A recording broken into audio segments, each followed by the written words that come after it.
What's up, guys and gals? Welcome back to the Nerd Castle for the next episode of Shadowrun Hong Kong. My name is Splattercat. Happy to have you here today as we find that the key to destruction is actually key disruption. I didn't even plan on that rhyming right there. That was pretty sweet, though. I'm pretty happy that it came out that way. I'm feeling my inner Kanye right now. I need to go brag about something that's not even remotely my fault.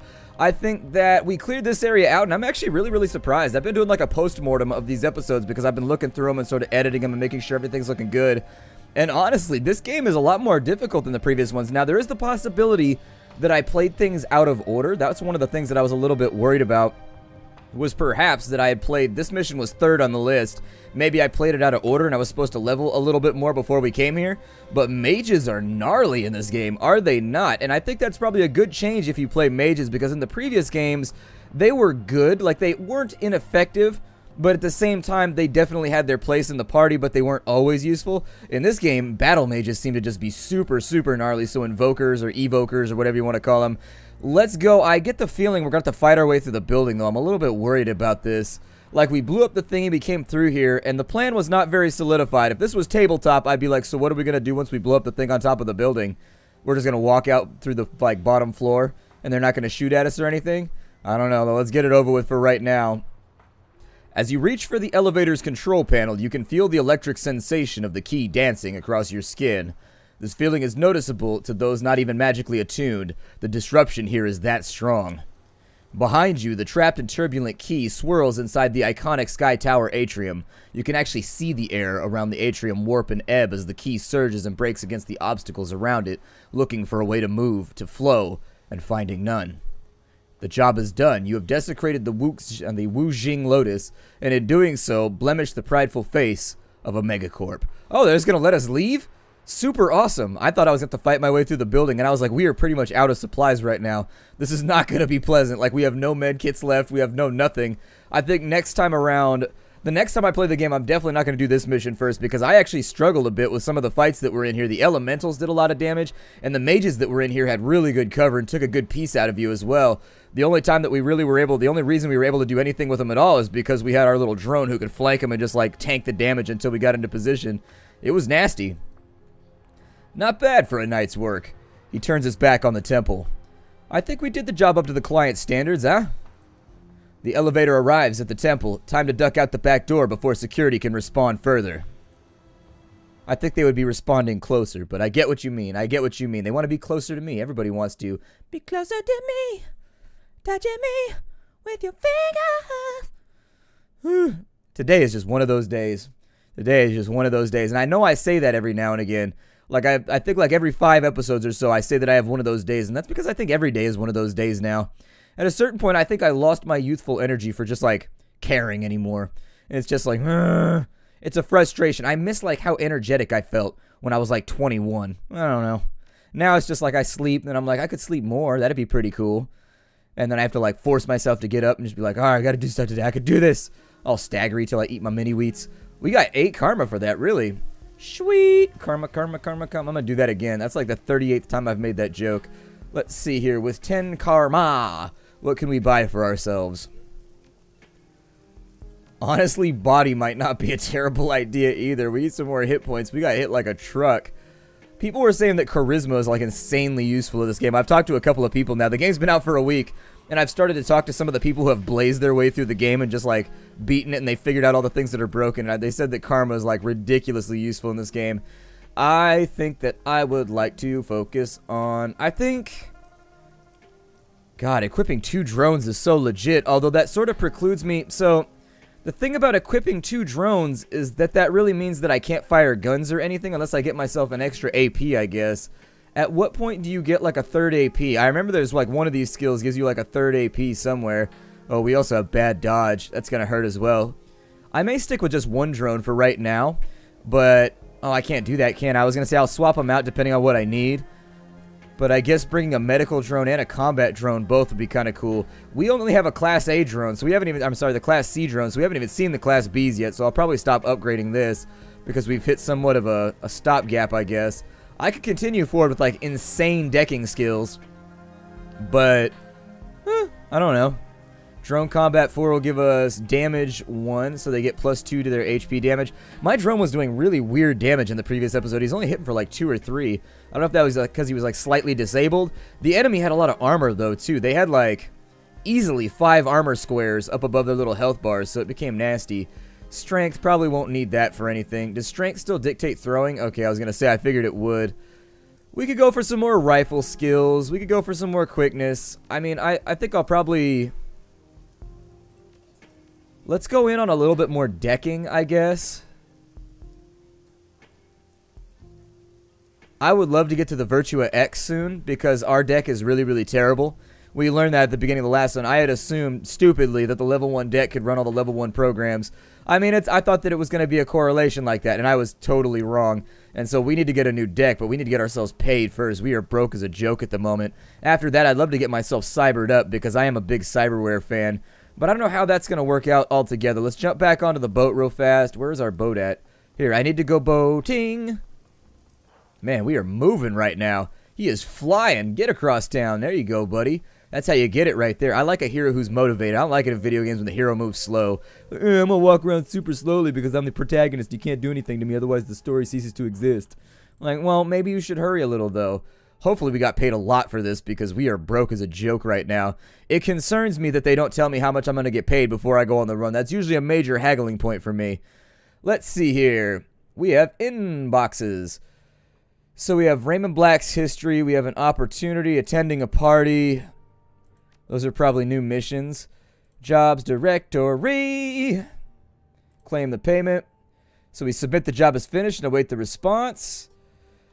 Kindly Chang, a little bird whispered in my ear that Wu Jing's fortunes are already falling. Their stock value dropped by 2% already. The client finds this to be an acceptable indication of your success and has forwarded payment. I've attached your cut to this email. So what did I get? I didn't see. Oh, that was not enough for how many times I got shot in the face. We did not get paid enough. If I'm going to get shot in the face like 38 times, this needs like an extra couple digits. Man, this is a rough job. 2,000 new yen, it isn't even that much money. It costs 5 to get a cup of Coke. I mean, oh no. Oh man, I hate being broke in Shadowrun. It's the worst. Although it kind of sucks being rich in Shadowrun too, because once you have a campaign that runs for too long, it's just like D&D, where you have characters that are basically unassailable. Now, the nice thing about Shadowrun is there are always certain people who are always going to be more powerful than you, like they're unstatted characters. If you stat it, they will kill it. But like, at the same time, I do like the way in Shadowrun, wait, what? I don't have any jobs? Let's check the inbox for new messages. So, wait, shouldn't I have...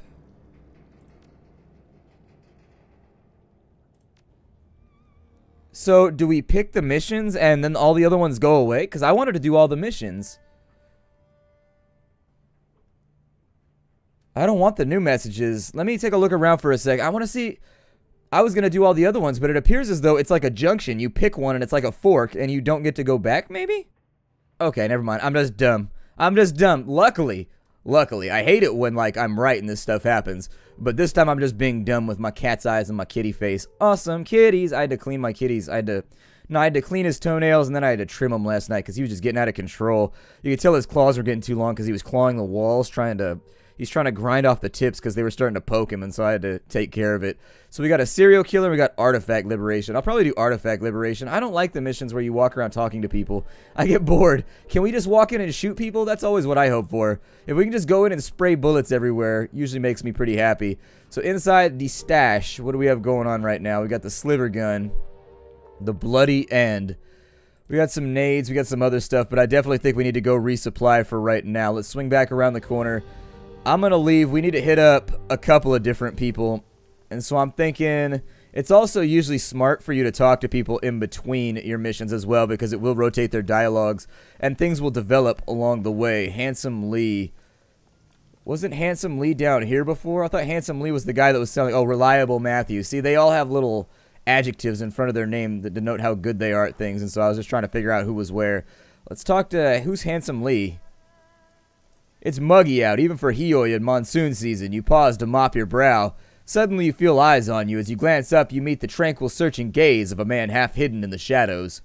He's wearing a crisp, white, tailored suit. That looks black to me.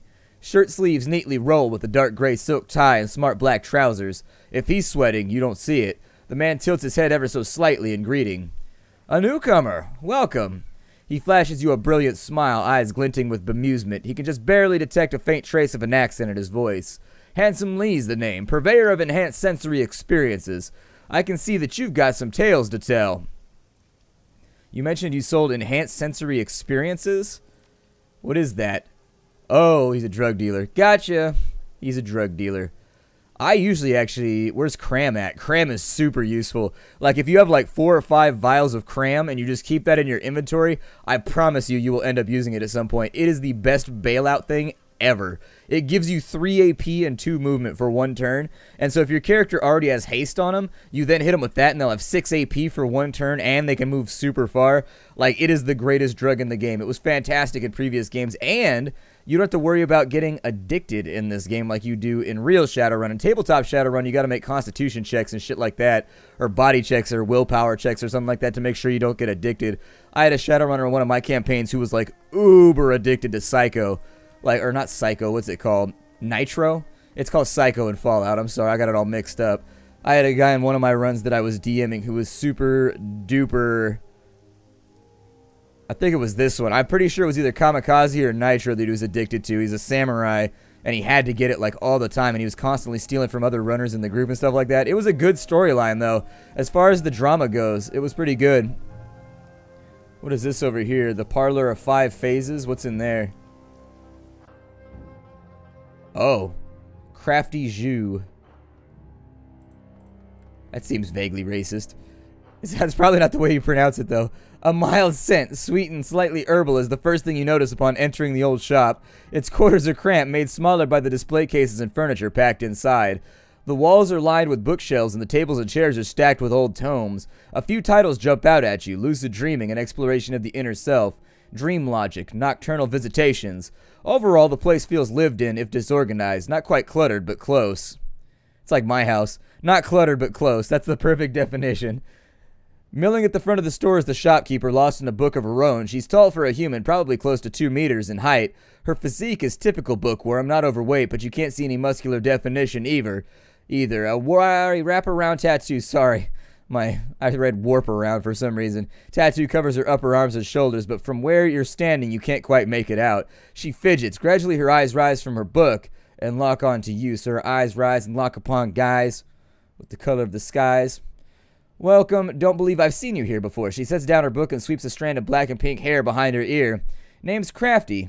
Splattercat. Nice to meet you. She shakes your hand. Her grip is surprisingly firm. So, Splattercat, what can I do for you? I've got spells, alchemical reagents, foci, whatever you want, really. Might have something to do with or you might have to do some digging to find it, but if it's magical, it's around here somewhere. Sure. I mean, I don't know if she has shamanic stuff. Oh, she does. So conjuring is going to be the shaman skill that you want to watch for. I like air barrier. Although technically, I have a little bit of a benefit here because my last Shadowrun game that I played in Dragonfall, I played a shaman. Because I never played one before in Shadowrun. I was actually a little bit underwhelmed with it. Kind of playing a buff bot is boring when you're the main character. So anyways, the air barrier goes up, and eventually you get like lightning barrier and some other ones that are absolutely fantastic. They give you heavy cover no matter where you are. They can be very, very useful. I'm not going to worry too much about like running around. I should probably level my guys too. Let's go ahead, and she's got territoriality. Yeah, that seems kind of powerful. I'm going to go with that one right there. Spiritualist spirits will never break away in the first 2 rounds after summoning. That means essentially I can just like mash in 5 AP a turn with them and they'll be super useful. I'm going to take Spiritualist, so that seems good to me. There it is. On this side, I don't know if we're going to follow this all the way down. I don't know that if... Like, I think you choose between the two. I think it's something like in XCOM, where it's got a branching tree. Like, it doesn't necessarily follow downwards, but each time you level up, you get to pick between 2 things or 3 things, and you just pick the one that you like best. I'm going to make her into a better caster, I think, is what I'm going to focus on. I don't think she's going to be that useful, because I think Shaman have always been in a weird place in Shadowrun. Like, Shaman are clutch when you need a Shaman, but all other times you would rather have a Mage, in my opinion. Because Mages... Like, a shaman is cool. They can put various buffs and things on you, but a shaman eliminates, or I'm sorry, a mage eliminates threats. That's what he does, is he blows people up and melts them in mana storms and things like that. And it just makes them very, very useful. I'm hoping we get a mage later on that I can swap out for the shaman, but we'll see. What can I do with Duncan? So we could take Lethal Force. He gains an assault rifle ability that fires a single shot of incendiary ammo. Pierces 2 armor. And does 2 damage. Crowd control does 2 AP damage and imbalances them. I think we've got Mercy Kill. I'm going to follow these chains down, though, just in case you do actually have to follow it. They don't have an arrow or anything that denotes that you would have to follow this all the way down, but we'll take a look. So Lethal, he could go onto Mercy Kill. 99% chance to hit an enemy with less than 25% HP remaining. That seems pretty good. That seems solid, especially if you're up against an enemy with a huge amount of HP, like 60 or 70 HP. You could probably use that really, really early. Lethal Force, Nail Grenades. A shrapnel-filled grenade deals 12 damage, ongoing 4 for 2 rounds, strips 1 armor from. That's pretty good, too. It's also got Lethal Force. Full auto fire no longer takes penalty. Okay, so recoil compensation. Shioese Magnet Arm. Duncan has a magnetic cyber arm installed, allowing him to throw back incoming grenades. That seems pretty clutch, too. Damn. Okay. On this side, we've got modded flashbang. Well, we got a choke out right here, so subdue. Duncan's subdue ability has its cooldown reduced from 3 rounds to 2 rounds. I don't know. I didn't actually use that last time, so maybe it comes in later. We've also got crowd control, gain item modded flashbang. Duncan's standard equipment now includes a flashbang with a larger AoE increased by 1 tile in all directions. Duncan gains a new weapon, a shock baton. 4 and 2 AP damage hit, has to be recharged every 2 hits. Got crowd control, gas grenade. Seems like this is the utility tree right here. And this is the flat out let's waste fools tree. I'm going to go for the flat out let's waste fools tree. As much as I like the tactical options that are afforded by a lot of the crowd control abilities, I think Lethal Force is going to be more useful here. That Nail Bomb is the big one that I'm looking at. That's a big AoE right there, which also strips armor and stacks up bleed damage. So, let's go for it. I like armor-piercing shots as well, so gob it. She gets Tar Blaster. She can go into Mark Target. She can go with a boost program. Okay. She can also go with Espionage, a Jolt Alert system. If the user is brought into a stun state, they will be jolted awake with 1 AP. That's pretty good. While Isabel is jacked into the Matrix, attacks on her physical body. Oh, really? That'll make her... Alright, that's pretty cool. So that allows her to be armored versus Black Ice. That's really good, too. Sabotage, she gets Steady Shot. I mean, the grenade launcher abilities, I'm already a decker, so I think that training her to be a ranged combatant is probably the best way to go. It looks like she gets Cyber Eyes. It looks like she gets Napalm charges. Her mini launcher, yeah, I'm just going to have her be a grenade launcher troop then. I'm not really planning on using her much once they get somebody to replace her, because I am the decker! 2 men in dirty synth leather jackets look up from their conversation at your approach. They both look haggard. Their shoulders slump with exhaustion, and neither appears to have shaved this morning. What do you want, man? We're talking here. I'm new in town. I figured it'd pay to make all the connections I can. A grim chuckle rumbles out of him. You chose the wrong day, stranger. We're moving further downstream, and we're doing it today. There's something wrong with this place. Too many bad dreams. Yeah, what sort of bad dreams? The kind that bite. You'll see it too if you stay here long enough. The long haul and the thing in the ivory crown. I've already seen it. He licks his lips, nodding. Lots of people in town dreamed it or something like it. From the folks that I talked to, there were a bunch of different versions. Some people turned away from the corridor, others went down alleys, that sort of thing. I've never even set foot in the walled city before, stranger, so tell me, why the hell am I dreaming about it all of a sudden? I don't even know what the damn thing looks like on the inside. Well, I don't know. I think that there's something strange going on. Something magical in the walled city is where it's coming from. He grunts. It's a curse. Nothing else it could be. Everybody knows that place is haunted. A living hell full of evil spirits and poison key. If you're not careful, you'll wind up trapped inside like the rest of the human garbage. His companion cuts in. You catch a healthy whiff of alcohol in his breath. That isn't going to happen to us. No way. Only the lowest of the low wind up in the walled city. So like he said, we're going further downstream. As soon as our things are packed, we're out of here. Damn right. This place is a dump anyways. Let's try our luck in Masao. To hell with this place. I don't know if it's Masao or Macau, but I'm going to go with Masao because the last time I had a word like that, I said Curacao, but it was actually Curacao. And I was like, well, why is everything always pronounced differently? Damn it. So frustrated. We should say the same to you. You're staying here at Hioi after all. Of the three of us, you're the one who's most likely to need it. And off he runs. I still think Hioi sounds vaguely Hawaiian. Although, with Hioi, I think the pronunciation would be fine. But in Hawaiian, if you have double vowels, you got to do a glottal stop. So you'd be like, ho-ole. So if there's two O's in a row, or if there's two I's in a row, they'll always put a little apostrophe in there. And that means you got to do a glottal stop. I think Stephen Dynamite, was that your name? A disheveled man in dirty rags teeters on the sidewalk, wobbling on unsteady legs. His bloodshot eyes dart about desperately, and the acrid sweet odor that wafts off of him buzzes unpleasantly in your nostrils.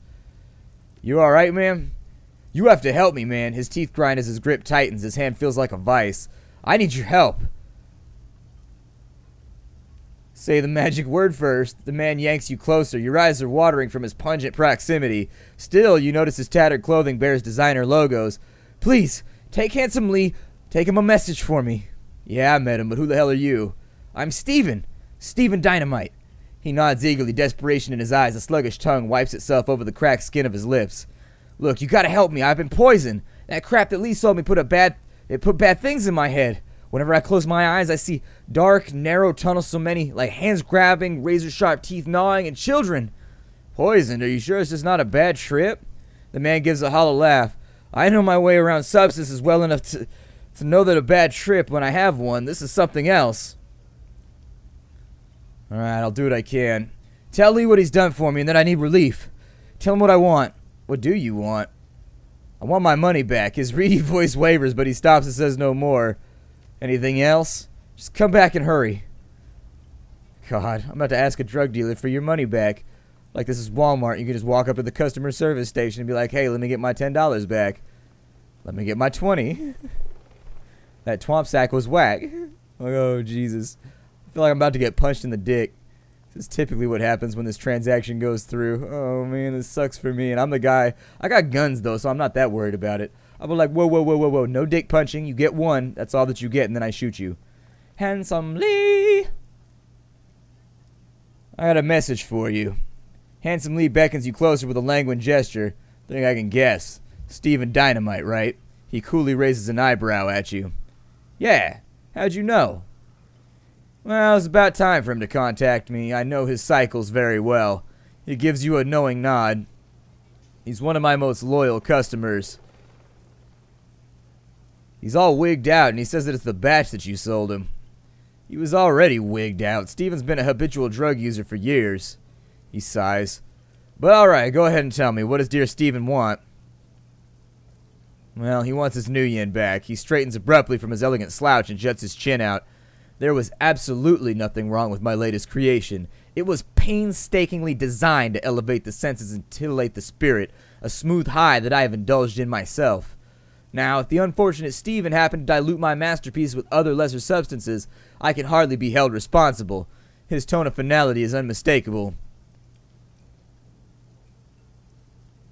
I guess I'll shake him down. I mean, you can use all the flowery language you want, but I'm not leaving here empty-handed. He stares at you for a long moment, then reaches into his breast pocket.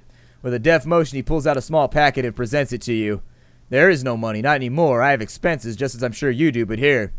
Give this to Steven with my regards. What's in the package? A freebie. It's what our dear Steven Dynamite really wants, whether he'll admit it or not. Deliver it with my compliments. His brain is pudding already. More drugs won't help him. The dealer regards you steadily. Of course they won't, but they will bring relief. And if I'm not mistaken, that's exactly what Steven is itching for right about now. Correct? Relief is the exact word that he used. Well, what good is this temporary fix anyhow? Why bother? He acknowledges you. It's a fair question. Steven's problems wouldn't be resolved overnight. My little gift simply lets him know that somebody cares. His smile widens and he tilts his head towards you expectantly. Okay, a dealer in need is a friend indeed. Well, the hell it, yeah, that's true right there. That's the one that's actually true. The hell it does, it keeps him from getting clean. Lee shrugs dismissively. I seriously doubt that my withholding drugs from Steven would do anything that hurt his pocketbook. Hurt my pocketbook. He's not trying to kick his habit. He'd just go to another dealer, so why shouldn't I foster my relationship with the poor guy? Anyways, he holds the packet towards you and gives it a shake. Take this. Give it to him. It should help him, at least in the short term. Alright. Very good. Please let me know how it goes when you're done. So, we got ourselves Bliss. That should slow him down a little bit. A little narcotic action to help roll his eyes back. Let him experience heaven for a little bit. I'm going to turn this over, and then we're going to break off the episode, I think. We're just about out of time for today. Steven Dynamite. Take yo drugs, son. His sunken eyes swivel around towards you. He wets his patched lips and addresses you. Hey, I'm relieved to see you. Thought you might not return. I can't trust anybody. This is a bad place. You doubted me? I'm disappointed, Steve-O. The man frowns, eyes confused and fearful. Sorry, man. I was just afraid. I'm not doing that well, and I can't trust anybody. The junkie slumps in place, furrowing his brow. He responds with difficulty. Anyways, thanks for talking to the little bastard for me. You got my money? Lee didn't have your money, so he gave me this to give to you. The junkie's eyes light up at the sight of the package from handsome Lee. Ho ho. Maybe the kicking the habit would be a better idea, man. It's practically ruined you. Man chuckles softly. It's purely circumstantial that I pick drugs as my escape. I just seek out other dependencies. So I might as well take Lee's first free hit. Pack it, please. Pack it, please. Makes sense, I guess. Junkie's trembling hand shoots out, his fingers curling and uncurling.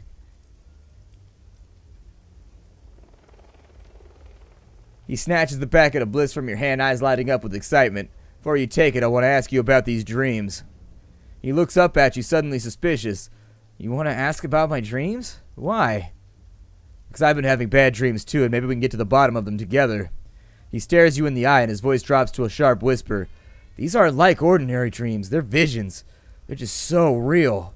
I put all kinds of substances into my body, and I've never experienced anything like this. You were practically raving the last time we talked. Explain your dreams to me again clearly this time. I'm walking through a series of dark, narrow halls. It stinks to high heaven, and I run into more and more people as I move forward. The people are jostling me, but I'm starving like I haven't eaten for days. I just want some food, so I press on. I start seeing children in the crowd. Children with terrible burns, disfigured faces. All these people that are grabbing me. He begins to tremble from head to foot and his eyes bulge. Then I see teeth all around me, and I feel the teeth on me. Bathed in sweat from the effort of speaking, he cradles his head in his arms. Well, I can see why you must know that the drugs are making the nightmares worse, right? So why take so many of them? Because I need them? I used to get my kicks from explosives. I love blowing stuff up, seeing glass splintering, solid walls disintegrating, flames licking the sky. Not anymore. Now I stick to needles and not pills, or needles and pills. Wait, hold on, you blew stuff up? I was a bomb maker. I designed custom ordnance. It was a dream job, and plus it was lucrative. He rubs his thumb and forefinger together, then snaps. Megacorps couldn't get enough of the devices that I invented. I was too high on my own ego to wonder what they were up to. What were they doing? They were fueling wars. They often managed to sell to both sides in conflicts all over the world. Casualties be damned. So by selling, there's blood on your hands? It's not so simple as that. He sticks his hands into a fist in his lap. I thought my bombs were used in wars against militias, mercenaries, and armies, and I didn't think of them as people, but the weapons I developed were used against civilian targets. The man starts digging his rough fingernails into his palms so hard that tiny crescents of blood stain his palms. I'm from Gaizhou. Sichuan has taken over much of the province, but pockets of resistance remain. These are big political struggles, actions removed from the lives of ordinary people. Yet the village where I grew up in Gaizhou was annihilated. These were tobacco farmers and winemakers. Peasants? They weren't military. Tears leak from the man's eyes, tracing narrow lines down his filthy cheeks. I recognized the distinctive patterns, the traces that were left behind. These were my bombs, used to shatter the landscape of my childhood. Alright, Steve, I think I get what's going on here. I guess I must be feeling guilty about the bombs, huh? All the blood on my hands, I can feel it sometimes. Just like the bombs, I didn't want anybody to get hurt. He clenches his face, sobbing. How am I ever going to make this go away? How can I live with myself? The drugs help me forget, but... Well...